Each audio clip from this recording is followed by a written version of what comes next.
ఈ ఆలయ ప్రాంగణంలో నేను వెలుగుతున్నానని ఇందరు బిడ్డల సాక్ష్యం మీకు నేను ప్రమాణకం చేస్తున్నా. నా ప్రమాణకం ఎప్పుడు వ్యర్థము కాదు.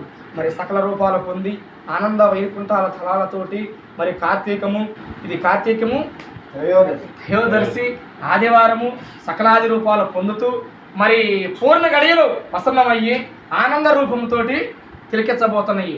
మరి అమ్మ ఈ పూర్ణములో ఘాస్థితి ఉన్నదే, ఈ గహానికి ఎలా తరుణం అవ్వాలమ్మా, మరి ఎలా తరుణమైతే ఈ ప్రసన్నం అవుతుందన్నది కొందరు భారం వేస్తూ ఉంటారు, మరి కొందరు భారం దైవం మీద వేస్తూ ఉంటారు, కొందరు దీన్ని పాటిస్తూ ఉంటారు. ఈ గహస్థితి ప్రసన్నమై శ్రీనివాస సాక్షి మీకు ప్రమాణకం చేస్తున్నా. మరి గహం ఎన్ని గడియలో ఇది లభ్యము తరుణం కాదు. మరి గహస్థితి ప్రసన్నమయ్యి ఆనంద రూపాలు పొందుతూ అదృష్టమైన భావాలతోటి ప్రతి ఒక్క ఇంట ఎలుగులపై కులదైవని ఉటిలో ఉగులుతూ మరి వాళ్ళ దైవములు నేను ఉన్నానని నా సాక్ష్యం మీ అందరి సాక్షి నేను ప్రమాణకం చేస్తున్నా. నా ప్రమాణకం ఇప్పుడు వ్యర్థము కాదని ఇందరి సాక్షిగా తెలికిస్తున్నా. శివ శివ శంకర భక్తవ శంకర శంభో నమో నమో